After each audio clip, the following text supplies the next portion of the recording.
Hello again, everybody, and welcome to the Mike Francesa podcast, part of the Bet Rivers Network. Back from a little vacation, and we'll while away these August days as we head towards a big football season. And yes, the Yankees in the postseason, which we'll get to also. But we're going to begin with the Jets and with an old friend in Steve Serby, who's been around the NFL as long as I have. So that means that he's old, and it also means that he knows what he's looking at. So that's why we'll start with the Jets. I'll remind you later about September 3rd. Remember, we're going to be down at Bar A. I have more on that a little later. We'll also touch on the Giants and the Yankees. Steve, welcome. How are you? I'm good, Mike. Welcome back from vacation. Thank you. I've seen a couple of YouTubes. I watched those YouTube press conferences. I've seen you lurking in the facility. So here's the thing, and you know this as well as I do. Unless you're dealing with a head coach who is renowned, Andy Reid, Sean Payton. Otherwise, if you're a new guy or you're a guy fighting for your job, everything's great at training camp. Everything's wonderful. Everything's great. Everything's on time. Everything's on schedule. I can't believe how good the players are. I can't believe how smart they are. I can't believe how smart the staff is. That seems to be what we're hearing from the Jets right now. Well, we hear that from the Jets every year. Right. We hear that from every team every year. Right. Jets haven't lost a game this year. But let's face it, I think they're probably 2 years away. They've had 15 straight years of a playoff drought. This will be number 16. They got the Patriots and the Bills in that division. They ought to beat the Dolphins twice. Every team in that division should beat the Dolphins twice. So there's two. But the question is how many? How many does that equate to for Aaron Glenn to keep his job? And the answer is unknown. The bar has to be pointed upward for Aaron Glenn to come back. Otherwise, Woody Johnson is going to find a new coach for the new franchise quarterback in that 2027 NFL draft, which is loaded with quarterbacks. Steve, I said this a while ago, and of course the Jets denied it, but I don't care. I got it from superb information. And that is that it's no longer equal between the general manager and Glenn. Glenn has lost a lot of his stature. Woody's leaning now towards the general manager, who has looked pretty good so far. I have to admit, he's made some smart trades. He's looked okay, but it's early. It's early, and it was easy what he had to do. How much leash does Glenn have? What kind of bad start in your mind finishes him and turns the team over to Frank Reich for the rest of the season? I would say that by mid-season, if he doesn't have two wins and is looking like he could have a few more wins, that could be disaster for Aaron Glenn. But you're right about Muji. Other than signing Justin Fields at the very beginning of which was a terrible signing. Yeah, terrible signing. Yes, it was. As it turned out, they gambled and they lost. But Muji has recovered, training Quinnen Williams and Sauce Gardner, and he's got 3 first-round picks next year. And he's added to the talent level on this team, and he's imported a lot of leadership in the form of Demario Davis and Minkah Fitzpatrick. So they should be a more professional outfit now. And he's clearly won Woody over a little bit as far as confidence. I don't think there's any. As a matter of fact, I know that's the case. So the bottom line is he's got this. He's got the ball in the organization. The question is, do you think Glenn, with what he did to the staff? Let's be honest, they were awful last year. They didn't have a quarterback who could complete a forward pass. They were not prepared. They did, and the last 4 or 5 games were an incredible embarrassment. Are things better now, Steve? You there? You see it? Are things better? Are they more organized? Are they more together? Well, they've got a more professional, experienced coaching staff to help Aaron Glenn. Frank Reich, you mentioned him earlier. Right. What a day and night from a year ago. Right. He's a real deal. He's a legitimate coach. Now, when Robert Saleh was the head coach, he had a first-time offensive coordinator as well. So the Jet head coaches keep repeating these mistakes. But now they've got an experienced guy. Now, I'm not sure if Frank Reich could have helped Fields all that much last year. But Geno Smith, for all his warts, is a leader and will be able to throw the ball sometimes to Garrett Wilson, sometimes to the other guys. But Garrett Wilson won't be running on air all year the way he has been under previous Jet quarterbacks, Zach Wilson, et cetera, et cetera. So, look, quarterback has been the big hole for that franchise basically ever since Joe Namath left, but except for fleeting years from Ken O'Brien and et cetera. But until they get their franchise quarterback, the Jets are going nowhere. And next year, because of this is a very deep quarterback draft coming up Yeah. with a couple of gems at the top. Okay, now we'll see who wants to go where and what happens and everything else, where the Jets are selecting and everything else. The question first, though, is this year and what Glenn has to do to meet that quarterback next year. What do you think he has to do to be there for year three? What does the look have to be in year two for him to see year three? It has to look like a professional operation, which it didn't look like last year. It has to look like a team that not only plays hard, but plays smart. And as I said, they've got a bunch of leaders now on the field. There really are no excuses for Aaron Glenn now.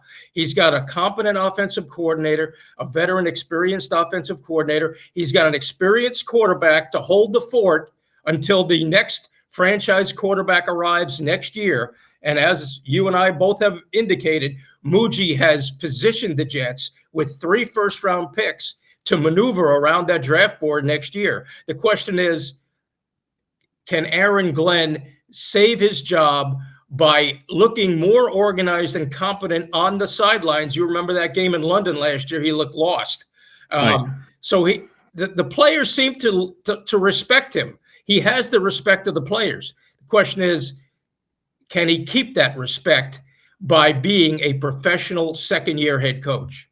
Well, if you look at the team, first of all, Geno Smith. Now, let's be honest about Geno Smith. Last year, he played behind the worst offensive line and a team that was just a disgrace in the Raiders. I mean, you talk about badly coached. The Raiders last year, with experienced coaches, were about as badly coached as any team I've seen on this side of the Jets. And their offensive line was putrid. This Jet team has 2 monster tackles, I mean, who should be really good players. They should have a pretty decent offensive line. They have a running back. They have tight end talent. They have better wide receivers now. And Geno Smith is a guy who will complete positive plays, and he will throw long touchdown passes. The question is, will he kill you with 30 interceptions or 25 interceptions and ruin the games with the interceptions? That's really the question. I have no question. I have no doubt Geno Smith will throw touchdown passes. They will get the ball in the air and in the end zone. Yep. The question is, though, how many mistakes does he make? Yeah, well, he'll make mistakes. That's part of the package you get with Geno Smith. But again, he's the leader that they lacked on offense last year. The players seem to rally around him, and he had no chance last year. Chip Kelly was no chance. Chip Kelly was a nightmare. Chip Kelly was gone before the season. Got the kid running back killed on he got hit in the backfield on every play. Yeah. It was the worst offensive line I've seen in the league in a long time. Yeah, it was not Pete Carroll's best effort either. But, no, it was not. With his kids coaching, I mean, it was awful. It was awful. Yeah, it really so that's why there were some questions about Geno Smith returning to the Jets. But really, they had no other option. They needed a bridge quarterback who could give them some production in the passing game. And Frank Reich will help Geno Smith with that. And you don't think they're looking to replace? A lot of people seem to think, oh, they might go shopping. They might play the Clemson kid. I mean, you think Geno's job, right? I think it's Geno's job to be the guy. They want Geno to be the guy, right? Yeah, Klubnik is not ready. He's the 4th round pick. Maybe at the end of the season, if and when they're out of the playoff race. Right, give him a look. Give him a look, yeah. Exactly right. The kid's got moxie. They like him. But he plummeted from his junior year. He had a bad senior year. They had a bad year as a team, and he had a bad year too. And that's why he dropped to the 4th round. It was a worthwhile pick, 4th round, but how many 4th rounders make it? Remember Bryce Petty? He was a 4th rounder. He didn't work out for the Jets. So, no, it's Geno's show until hopeless and hapless arrives. Do you see that? Now, Reich, we know, is a solid guy, okay? They brought in veteran guys. You talked about the leadership. They should be more better on defense. They should be more professional in every way. Glenn should have a better staff. They should be better prepared for the games. All that. The question is, does this add up to wins? I mean, I'm actually hearing a lot of people being crazy optimistic about the Jets. And I'm like, wait a second. Do you know how far they have to come to even find mediocre from where they were last year? They were pathetic last year. They weren't even competitive last year. Now, they got better players. There's no question. But how much of that gap can they close? We know the Dolphins are terrible. But how much of the gap can they close this year? Well, crazy optimistic. You're not hearing as many as 8 wins, are you, Mike? No, but I'm hearing people talking about how they're going to shock, and the Giants are going to shock, and New York is going to shock, and the Jets, everything looks great, and they have much more explosiveness, and they have a lot better talent. And I am taking a wait and see approach. I have to see it actually happen in the game. Well, the bar is low for the Jets. Let's face it. There's nowhere to go but up, basically. But I think most Jet fans do not envision meaningful games in December. I don't think so. Whereas the Giant fans should expect meaningful games in December. The Jets, 7 wins would be euphoric for a Jet fan. I don't. Euphoric. Yeah, probably that would be euphoric. I'm thinking around 6 right now, but only because enough to have to use up all those picks to get the quarterback they want. Well, yeah. Well, that's why Muji has them positioned. He can maneuver the draft board and get a quarterback. Yeah, but the thing is, the teams at the bottom, at the rank bottom, aren't going to trade the first and second pick with those quarterbacks coming out. No one's going to get a hold of those picks. If the Jets aren't in those positions, they're not going to be able to trade into those slots. It's not going to. No one's going to give you Manning, and they're not going to give him to you if he has the year everyone expects. They're not going to give him to you, and no one's going to trade him to you. Yeah, but there are a bunch of quarterbacks that end up. There are a lot. There's 5 or 6. Yeah, 5 or 6. And you never know. Look at Joe Burrow. Remember when his senior year, nobody knew who he was until that senior year. So there's always somebody that rises through the rubble and becomes a prospect, a real legit franchise quarterback prospect. The Jets better hope that's the case, because they're not going anywhere without one. We're talking with Steve Serby. Steve, what are you most confident about with this team? That the Jets will do what? What part of the team are you most confident about? I would say the offensive line. They've got those bookend number 1 pick tackles. They've got Joe Tippmann, 2nd-round pick, I believe, who's now at right guard, an experienced center in Josh Myers. And they've got 3 running backs led by Breece Hall, Braylon Allen behind him, and Isaiah Davis behind him. And they've got a trio of tight ends, Mason Taylor, 2nd-round pick from a year ago. The Oregon kid who everybody loves. The athletic kid. He's very athletic. Mason Taylor is versatile, multifaceted, and then you've got good hands. And the third guy is Jeremy Ruckert, who is a tough inline tight end. So they've got pieces. But they don't play the Dolphins every week. That's the problem. Yeah, that's true. And the Dolphins are going to have we all know, everybody expects the Dolphins to have a very, very rough year. So, but meanwhile, they're raving about that number 2 overall pick, David Bailey. Well, listen, he should be. For a guy to do what he does, he should be can't miss, because he showed an incredible amount of talent and smarts in college. And if you're just going to ask him to be a pass rusher, you know what? He should be able to do that. I mean, that shouldn't be too hard for him. He should be able to make a beeline to the quarterback. Well, they're raving about him at camp, and they even think he can hold up against the run. Really? Yeah, they think he can. So he's an every down player right now, huh? I think he's going to be. He's going to be, because they may have to sub Will McDonald on the other side, who is maybe a situational pass rusher plus. But Will McDonald's 240 pounds and won't hold up against the run on a day in, play out basis. But what kind of kid is Bailey? I haven't met him yet. I haven't done a Q&A with him yet, but he seems to be a bright kid. Well, he got clearly, with the schools he went to, clearly a smart kid. Right. Yes. And he seems to be all football, which is what every coach needs, especially John Harbaugh. But he look, Bailey could be a double-digit sacker as a rookie because pass rushers can make an immediate impact. No question. I totally agree. Do you see any? You've known Aaron Glenn forever, okay? Do you see any change? Aaron came in. We're going to make you proud. We're going to do this. He talked the talk, and then he had to back everything up. By the second half of the season, he was a shell-shocked mess. Okay, he didn't. He had the typical deer in the headlights first year. I have no idea what's going on, head coach.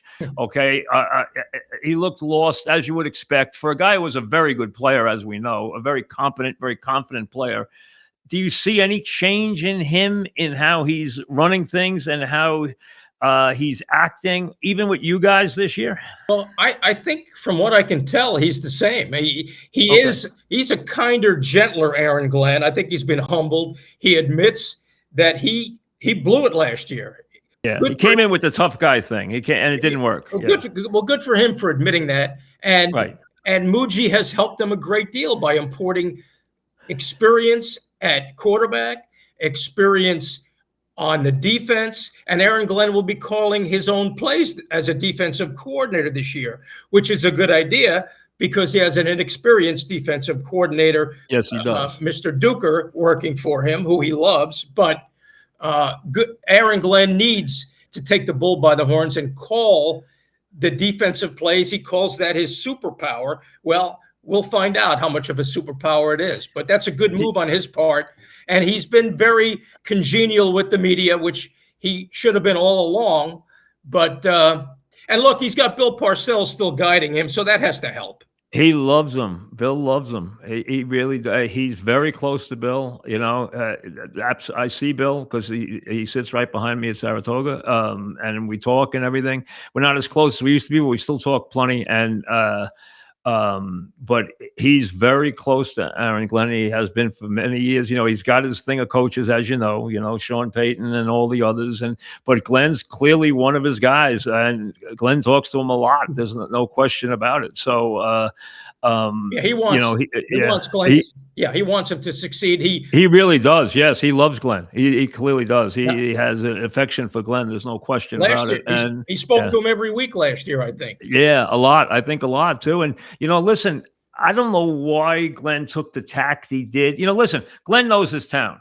He was here a long time. He knows the media. He knows. Hey, he dealt with guys like you and me forever. Okay. He knows what it takes. I was surprised by the tough guy thing at the beginning and all the tough talk last year. I don't know what he thought, but it's funny. I've seen this a couple of times.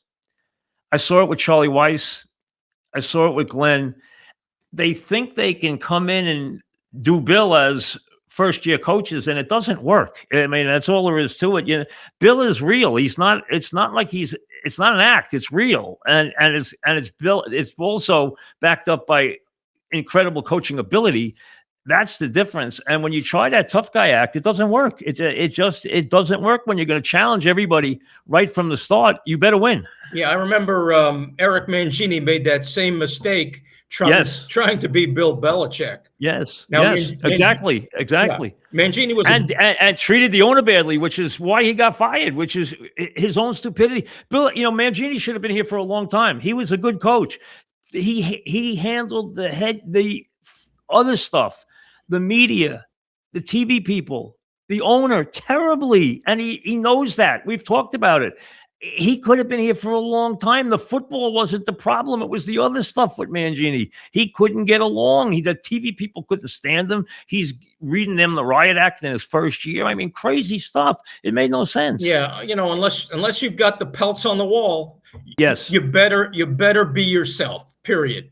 Yeah, and that's it. And and learn and knowing the first year in the NFL. You don't have all the answers as a head coach the first year you're in the league. How could you? You've never been a head coach before. You know there's a curve, a learning curve. There is for everybody. There was for Parcells. He almost got fired in his first year. And there was for Belichick. Right? Belichick. Yeah.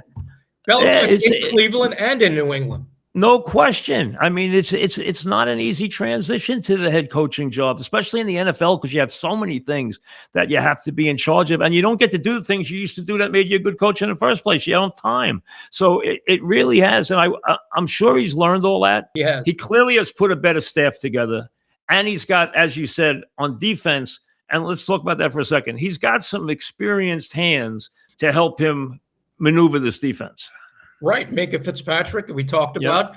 Demario Davis, 37 years old. Like a coach on the field. Yeah. Tremendous. One of the all-time character people in the NFL. I mean, what he could run for president one day. He's that insightful and he's just a deep thinking man, and the players just revere him.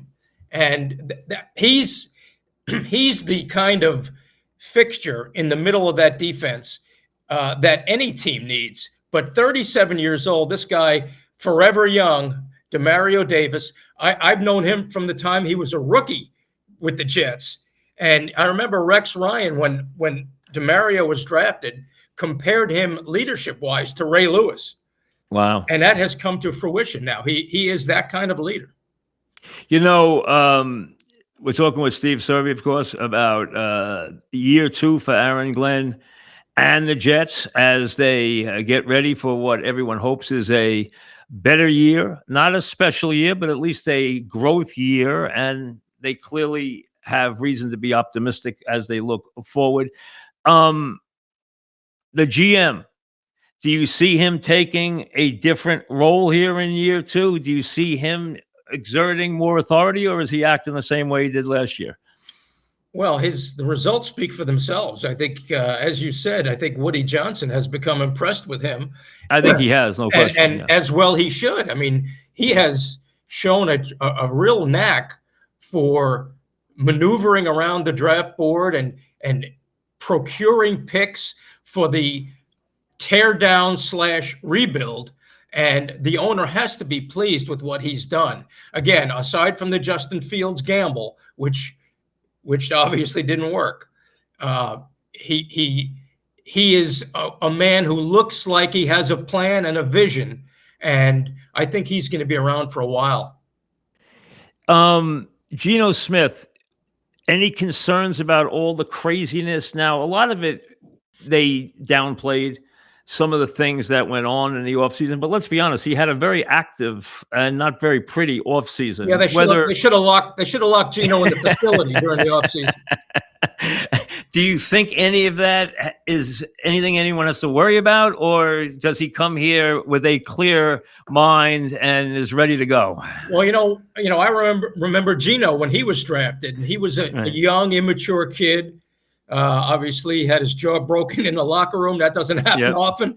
But when he came back at his press conferences, I was struck. I thought he was mature.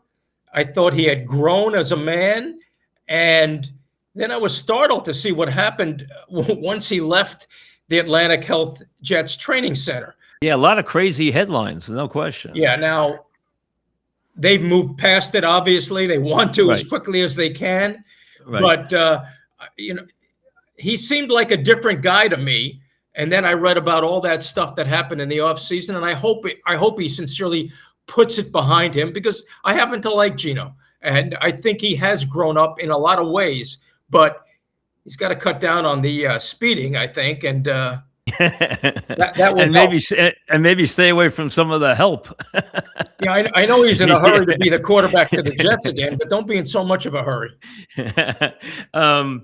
How many wins? What would be the fair number? 6? Is that your number? Yeah, I think 6 is the fair number. Yeah. If you want to get giddy, let's give him 7. But again, the 2 wins against the Dolphins, they better beat the Dolphins twice. He better have a couple of early wins, because otherwise the pressures, if they're all zeros, it's going to mount. There's no question. He needs a couple of good, or at least really crisp performances that get people interested. You can't have everyone's saying, "Oh, the season's over in September," where there's nothing to watch, and that's what you can't have. You got to have at least a reason for these guys to be able to sell some tickets into October and November. Anyway, Well, last year the season was over by Halloween, so maybe we can push. Maybe we can push it to Thanksgiving, maybe this year. That would be nice. But it's not going to be fun though if they go to Tennessee on opening day and lose to Robert Saleh. No. And Salah's, I don't know if the Salah and the revisionist history about his stay here, I mean, really, he's in fantasy land as far as I'm concerned. Let's be honest, Salah was a really good defensive coordinator. He was a terrible head coach. I'm sorry. I don't care who he wants to blame on what, on offense, on this, on whatever. He was a terrible game coach, preparer, everything. He was not a good head coach. I'm sorry. Maybe he's learned his lesson now in the second time around. We'll see. But he was not a good coach when he was here. Yeah, well, I'll be rooting for him. I happen to like Saleh. Most of everybody seems to. Yeah. I don't really know him. I've never really spent any time around him, but everyone seems to like him. He must be a very likable man because everyone seems to like him. Yeah, he is. Most of the writers like him, and they liked him more than the owner liked him, apparently. Yeah, and he played golf with Joe Benigno one too many times. I mean, yeah, right. As we learned. Yeah. Well, listen, good to talk to you. Be well, stay well, and have fun this season. And we'll see you along the way. We'll chat again sometime during the season. Well, welcome back, Mike. Love your podcast. Good to have you back. Thank you. Thank you, Steve Serby, the ageless Steve Serby. Now, let me move on to the Giants. Okay. While the optimism for the Jets is not tempered, but it's larger than I expected, but somewhat tempered. The enthusiasm and the expectations for the Giants has gotten, I think, insane. I mean, not just here in New York, nationally, the expectation, they're the team that's going to shock the entire NFL. They're this, they're that. And all I'm saying is, whoa, this is a very, very professional, methodical, reasonable head coach. He knows that he is not only going to have to test a lot of these players, push them to what he wants to get out of them. He's already started that. He started it in West Virginia. He'll continue it in the preseason and the games and the next couple of weeks. Although preseason is not anywhere near what it used to be. They ruined preseason. I used to love preseason. I used to love to go to camp. Now, I wasn't doing 2-a-days, and I didn't have to take IVs because it was 100 degrees or 90 degrees, and you're a 300-pound lineman, and you're dying. I understand that. But that's what made camp great. Camp was like great. I loved training camp. I used to go stay at training camp up in New England with Parcells at Smith College. I loved that stuff. I loved it. I loved the whole atmosphere, the 2-a-days, the whole thing. It's not the same anymore. But remember, the Giants have been bad for a while.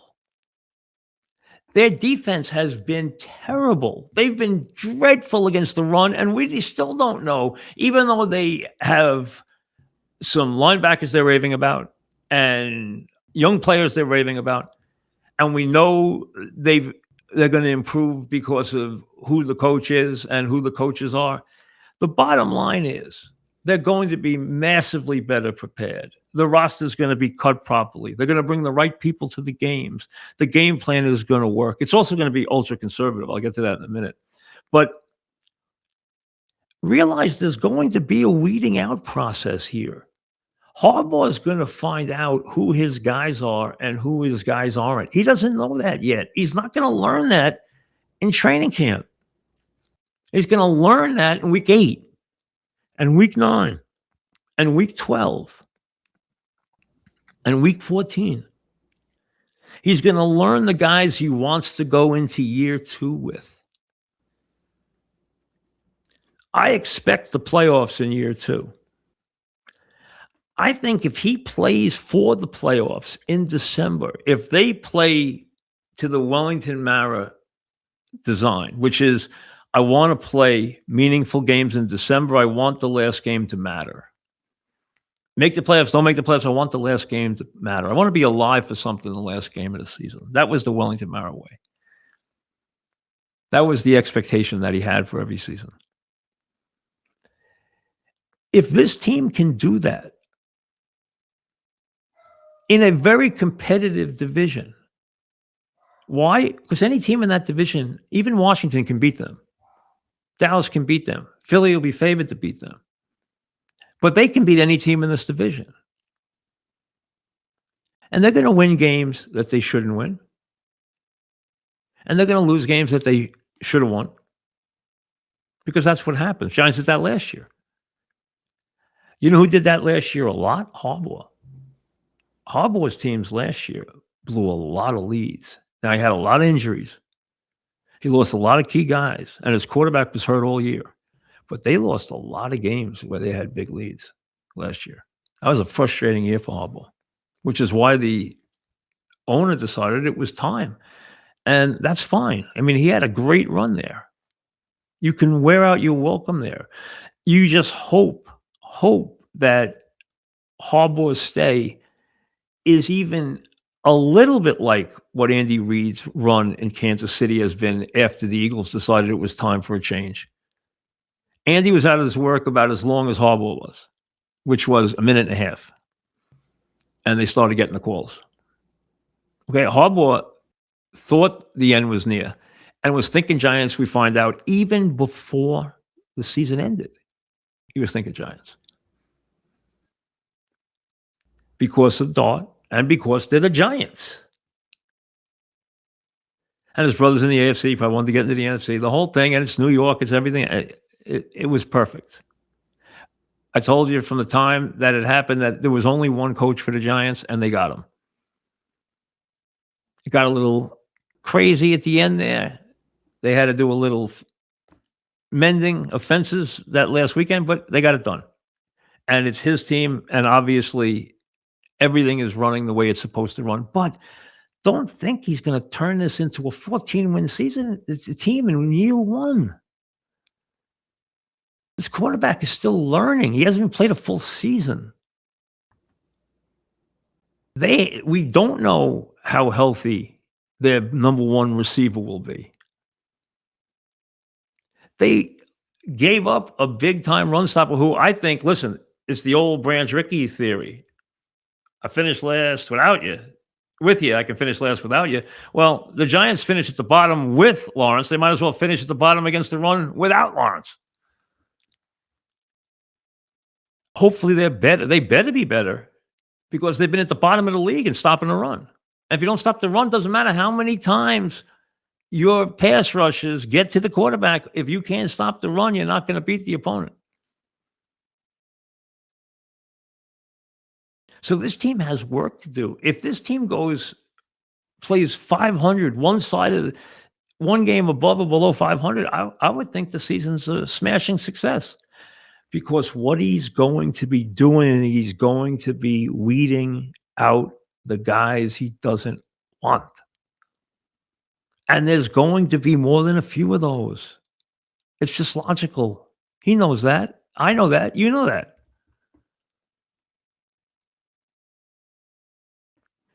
It's going to be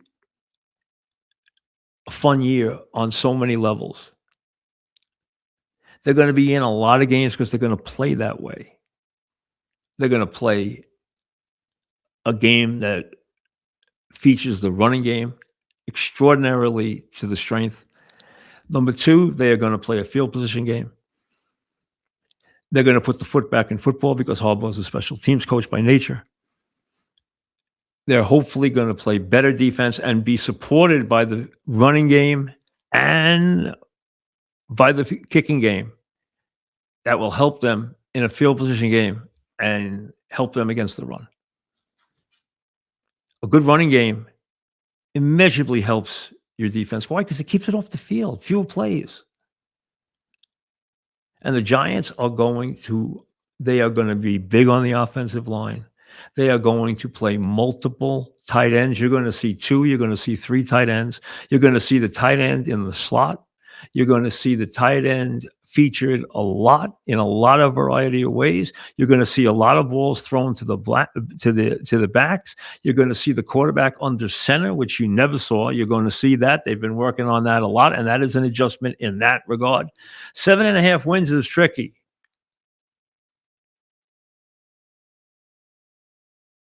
Put a gun to my head, I think they win 8 games. 8 games. This is you want to get Dart to get a year under his belt in this system, running this team in the kind of games that Harbaugh wants to play. Tight games, close games, games that come down to 1 or 2 plays deciding a game in the fourth quarter, where big plays are imperative and mistakes are critical to the success of your team. Staying away from mistakes. That's the kind of games this team is going to play. The Giants aren't going to be wide open. They're not going to be scoring 35 and 40 points a game. They're not that type of team. And Harbaugh doesn't want to coach that kind of game. I can tell you right now with this team.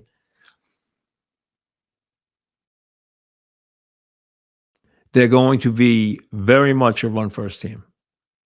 And they are going to try to bring a physical brand of football back to Giant Stadium, back to MetLife. They're going to try and bring football, physical, tough, physical football back to the Giants. That's the way Harbaugh is going to play. And like I said, you're going to see a lot of the game played not in an open field. You're not going to see them spread out and throw the ball all the way down the field. You're going to see them play the game much more in a contained environment. Doesn't mean there won't be big plays. There could be big plays in the running game all the time. Look at the Ravens. They made big plays in the running game all the time. Now, they had an all-world running back. We know that. The Giants do not have a running back of that ilk. He's one of the great running backs of all time. But they have a quarterback who will run, a quarterback who's still learning his trade and is learning a completely new system and is learning to play on the center this year, which is a completely different game. Everyone says he's handled that well, but they're going to say that because that's what they say in training camp. Even if he didn't, they'd say he did. He's handling it well. First-year coaches who are on the hot seat, everything's great in training camp. Staff's great. Preparation's great. Players are catching on. Everything's unbelievable. We're ahead of schedule. That's what you hear. Unless you got a guy like Andy Reid tells you the truth. We had a terrible camp. Yeah. But that might not be true either. Bottom line, there will be a learning curve for the players, for the coaches, for Harbaugh with this group before they become the team they want to become. They're not going to become the team that they are hoping to become in week 1. It's not going to happen that way. He's going to challenge people the way they haven't been challenged before. He's going to have expectations for players that they haven't had before. He's going to ask different things of them. That's who he is. And while I think it's great that there's so much enthusiasm with the new regime, and the Giants are, listen, they're out of the chaos. They have climbed out of the abyss. They've been in the abyss for a very long time. They have climbed out of the abyss now. You could say they started to climb out of it last year, but you know it was all in waiting. Now they have climbed out of the abyss. They are run by a real football man again. Can't wait. Now, to the Yankees. And a little business side, you know that you probably read or are reading today that the Yankees made a $2.6 billion deal with Apollo Global Management. That is debt and equity. Now, they did not announce how much was equity. They did that because they did not want anyone to fix a price on what the team is worth, because you could calculate that based on what they paid for the equity part. They did not specify what's debt, what's equity. Means some of it is going to be paid back. Some of it is going to be used to to end all the debt they have, pay off the other debt. Now the debt goes to global management on the new terms, and they also have equity in the team. Now, by rule in Major League Baseball, the equity concern, in this case, Apollo Global Management, can have as much as 15% equity by rule. They can't have more than 15%. I'm not saying they got 15% here. The Yankees are valued, depending on who you listen to, somewhere between $8.5 and $9 billion. Now that puts them as the number one baseball team, but does not put them in the top 10 of franchises, believe it or not. It actually puts them like 11th. You might quibble about 10th, but right there. They're not football teams, there's a lot of them worth more. There's actually NBA teams worth more. The Knicks are worth more. I know that's crazy to understand, but they are. I can go into all the reasons, but I'd be here for a while. But the bottom line is the Knicks, actually, if they were going to be sold, would sell for about $11 billion. They're not for sale. Does this change anything with the Yankees? No, nothing you'll see. This is involved in all their business. This has to do with soccer. This has to do with Legends. This has to do with Yes Network. This has to do with all the Yankee businesses. And so it gives the Yankees an infusion of money. But it's not like they're going to say, all right, now we're going to go out and buy, 4 ball players. That's not going to happen. But they did bring on an equity partner. Now, remember, the Steinbrenners have usually averaged in the high 50s as their amount of the team. George has always been the managing general partner. He always kept his percentage around 59%, right around there. And then you had a bunch of 5s and 6s. In the old days, it was people. Nederlander, Gold, Klang, Crown family, they all had 4%, 5%, 3%, 6%. I don't think anybody had more than 6. And they all made a lot of money. And George was always the managing general partner at somewhere around 59, 60%, usually right around there. So do not think when you see that it means that the $2.6 billion deal of debt and equity is somehow going to change the way the Yankees do business. It won't.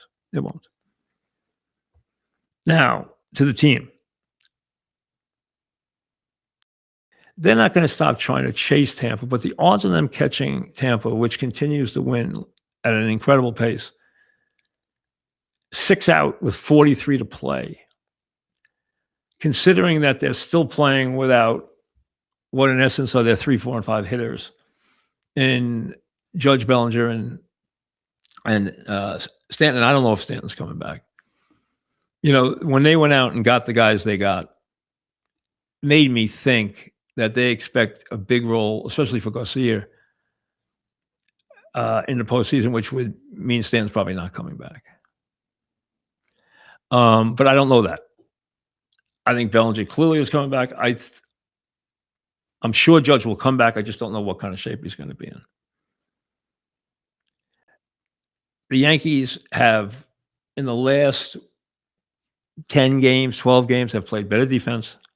They've stopped making all these stupid mistakes in the field. Their pitching has been, for the most part, superb, and their offense has been utterly putrid.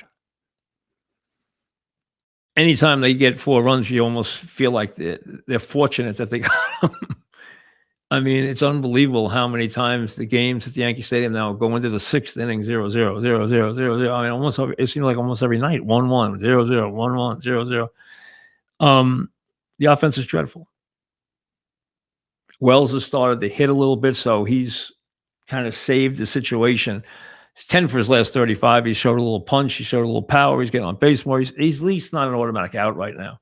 McMahon hasn't been an automatic out since he started going to left field. He's better, but he's still going to be in a platoon with Rosario. 7th inning, you go to McMahon because of the defense, but bottom line is Rosario's going to get a couple of bats against lefties. I know Grisham went through this terrible, terrible slump that he seems to have come out of the last couple of days. I would leave Grisham alone right now because He already went through the dreadful slump. The last 2 games, he's looked a lot better. Leave him alone right now. The Yankees don't have a leadoff hitter. They haven't had a leadoff hitter in forever. They don't have a real leadoff hitter. And to say that, oh, well, what about let's put Lombard up here. Listen, let Lombard field his position, which he's doing incredibly. Let him hang out in the middle of the lineup. Let him bat 6th, 7th, 8th, wherever the heck he bats down there. And don't put him in a position, especially in big games, where he has to bat leadoff right now. Not right now. If you don't think that's added pressure, you don't know what you're talking about. In big games, that's added pressure. He's there to set a table. And I don't think there's any reason to do that to him right now. If that's his future, we'll see. I don't know what his future is right now offensively. I mean, they said he was ready defensively. They were 100% right. You know, it's funny. He's a little different shortstop than you're used to seeing in that the range is there. His hands are terrific, but he uses a little bigger glove, and he also he does a lot of stuff with one hand, which, you know, is a little different when you think of the classic shortstop. But he looks terrific in the field. He's made, you know, stellar play after stellar play. I haven't seen him make a bad play yet. I've seen him make about 6 or 7 good plays. I know everyone's thrilled with him and, you know, is trying to, you know, already comparing him, you know, making him Jeter, but don't do that to him. Don't do that to him. The worst thing you can do is let him be who he is. Let him be himself. Let him be Lombard. Don't make him be somebody else. They haven't gotten a lot of production from anybody yet. I mean, Garcia's had a great year. He's a good bat. You know, they haven't gotten a lot. Dominguez was starting to be a little more consistent, a little, but nothing great. You look at these numbers, you look at their on-base percentages, you look at their OPSs, and they're terrible. I mean, they're terrible. Up and down the lineup, they're terrible. Except for Rice, they're terrible. And the new guys. But they didn't do that here. We're not counting Lombard. We're not counting, you know, the new bats. Listen, their road to the playoffs is going to be 99 out of 10. It's going to be as a wild card. It's going to be very, very difficult for them to catch them with 40 games to play and 6 games out. That's going to be a very tall order. The Yankees are going to have a real good run to do that. And the Red Sox have cooled off. They had to cool off. I mean, you know, they had to have a 4-game losing streak somewhere in their existence. They had to. There's no way around it. The Yankees are going to the postseason. We know that. If they go as a wild card, I do not like a matchup with them and the Red Sox at all. I do not. Not unless their bats come back in a big way. And I doubt that's going to happen before this. You know, I think the best you can hope for is you go into the postseason with Judge as a question mark whether he's going to be Judge in the postseason. I think that's the best you can hope for now. I doubt he's going to come back and start ripping the cover off the ball. Nice thought, but I don't, you know, just hoping he comes back. You know Bellinger's going to come back. I don't know what Stanton's going to do. If they all come back, hey, you're going to have quite a bench. Quite a bench. I will give you that. Can this team get to a World Series? Absolutely. If you can't envision getting to a World Series in the American League with that pitching staff, I mean, come on. Anything's possible in a short series, and their pitching staff could throw lights out for an entire series and wouldn't shock anybody. They got 3 guys, if they threw 7 scoreless innings, wouldn't shock you in the least. And whether you love the closer or don't love the closer, he does a job. He gets the job done. Got the job done all year.